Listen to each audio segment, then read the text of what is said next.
Okay, here's the briefest reminder of our definitions for sine, cosine, and tangent. Sine is the relationship or the ratio between the opposite and the hypotenuse, cosine the adjacent and the hypotenuse, and tangent the opposite and the adjacent. So in this investigation, we really need to fill in the blanks of this table I've constructed. What I first of all want you to do is imagine now the blue line to be like a hand on a clock.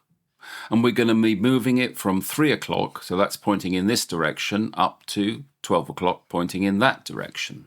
And we're going to be positioning it between those hours to find out what's happening to the values of sine, cosine, and tangent.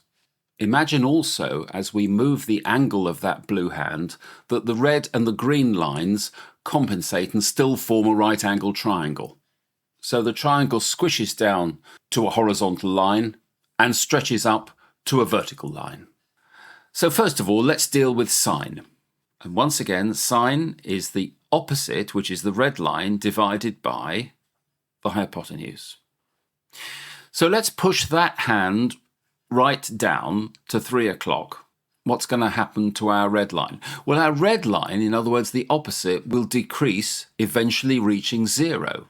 So our sine ratio, the opposite divided by the hypotenuse, will go down to 0. So at 0 degrees, the sine of 0 degrees is 0. Okay, let's push that hand right up to 12 o'clock. Well, that red line will effectively be the same length as the blue. So our ratio of opposite divided by hypotenuse will be the same divided by the same, whatever length it is, and that will be equal to 1. So we've got another of our results. The sine of 90 degrees is 1. Okay, let's look at cos. This time we're not interested in the red line, but we're interested in the green, which is the adjacent, divided by the hypotenuse. Okay, so once again, let's push the hand of the clock to 3 o'clock, such that it lies along the green side. The triangle effectively has squashed to a horizontal line, and our longest side, the blue side, will equal the green side. So again, we've got that situation in our ratio over here of the same thing divided by the same thing. So the cosine of 0 degrees must be 1. Okay, let's heave that hand up to 12 o'clock so that it's now along here. Well, that's forced the triangle now to be a vertical sliver, where the adjacent, the green line here, will be 0. So once again, we've got 0 divided by a value, and that fraction will equal 0. So we've got the fourth of our values, and that the cosine of 90 degrees is 0. So the first thing I want you to notice straight away is that what happens to sine happens to cosine in reverse. So as sine climbs from 0 to 1, as we go from 0 to 90 degrees, cosine falls from 1 to 0. Okay, tangent, we're looking at the opposite, which is the red line, divided by the adjacent. So let's now push that hand down to 3 o'clock. And first of all, tan behaves fairly normally, because again, pushing that hand back to 3 o'clock means that the opposite length, the red length, falls to 0. 0 divided by something will be 0. So I can pop a 0 in there straight away. The tan of 0 degrees is in fact 0. But this is where the fun starts. If we push the blue hand up to 12 o'clock, what's happened to our two sides? Well, the red line's okay. That's a value. But the adjacent has fallen to 0. So our tangent ratio is the red line divided by 0. Now 0 goes into something an infinite number of times. So it means that the tan of 90 degrees is in fact infinity. And we draw it like a sort of a dead 8, an 8 that's fallen over. So straight away, it should be obvious that the tan is a very different animal from sine and cosine. So to fill in the rest of the blanks, I have to draw two special triangles. So there's the first of our triangles. It's an equilateral triangle of side length 2, so that means the interior angles are all 60. Now I've dropped a vertical line such that a right angle is formed with the base of the triangle. So this will split the baseline to 1 and 1, divided in half. So if we're the 60 degrees and we're looking out, the one side we don't know the length of yet is its opposite. But we can work that out from Pythagoras, because the left-hand side of the original equilateral triangle forms a right-angled triangle, and we can use Pythagoras to find out what the vertical length here is. So what we can say is that the hypotenuse, which is 2 squared, must equal question mark squared plus 1 squared. So this is 4 is equal to question mark squared plus 1. Rearranging the furniture, we get that question mark squared must equal 3, and that question mark equals the square root of 3. I know it's plus or minus 3, but this is a positive triangle in a positive diagram, so we can reject the negative solution to the square root of 3. Let's go through our 3 ratios and work out what the sine of 60 degrees and the cosine of 60 degrees and the tangent of 60 degrees equals.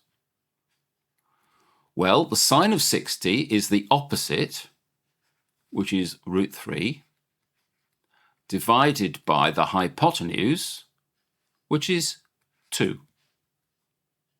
Now that's going to create a nasty number. The root of 3 is an irrational number. It will go on forever, so it would be a decimal with an infinite number of decimal places. So it's much better to write it that way, root 3 over 2. The cosine, well, if we're the 60, we want the adjacent, and we want the hypotenuse. So the cosine of 60 is equal to 1, the adjacent, divided by 2. Oh, that's nice. A half. Let's see what tan is up to. So for tangent, we want the opposite and the adjacent. So the tan of 60 is equal to the root of 3 divided by 1, which is just the root of 3. So let's fill in the blanks. I'll move to the other triangle. It doesn't really matter, but we're now going to be the 30 degrees looking out. Let's deal with sine. So we've got an opposite and a hypotenuse for sine. So sine of 30 degrees is equal to 1 divided by 2. Well, there's that half again. Okay. For cosine, we want the adjacent divided by the hypotenuse. So the cosine of 30 degrees is equal to the square root of 3 divided by 2. And for the tangent, we need the opposite divided by the adjacent. Okay, so the tan of 30 degrees is equal to the opposite, which is 1, divided by the adjacent, which is root 3. So we've got the results for 30 degrees. Right, got a new triangle now. This is an isosceles triangle. The base length and the vertical length are both 1, which means you've got 45 degrees sitting in both of those corners and a right angle down there. Yet again, before we can set up any of the ratios, we need to know the length of this side. But Pythagoras says that question mark squared must equal 1 squared plus 1 squared. Well, 1 squared and 1 squared is just 1 plus 1. So question mark squared equals 2. That means that question mark equals the square root of 2. So let's pop that on. Okay, here we go again. With a 45 degrees, we're looking out. Let's look for sine first. So we need an opposite and the hypotenuse. So our sine ratio of 45 degrees equals the opposite, which is 1, divided by the hypotenuse, which is the square root of 2. For the cosine of 45 degrees, we need an adjacent and the hypotenuse. And this is equal to 1 divided by the square root of 2. So we've got the same answer. Both the sine and the cosine of 45 degrees is equal to 1 over root 2. Okay, let's find out what tangent is up to. The tangent of 45 degrees, we need from our lookout post of the 45-degree angle here, we need the opposite and we need the adjacent. Tan 45 turns out to be just 1 over 1, which is just equal to 1. So we can fill in the blanks. So there is the completed table of results for our standard angle values 0, 30, 45, 60 and 90 for the three functions, the sine function, the cosine function and the tangent function. And you can see that the sine and the cosine functions reflect very much each other, but in a reverse way. But the tangent function is the odd one out. And we're going to look at their shapes in a future tutorial.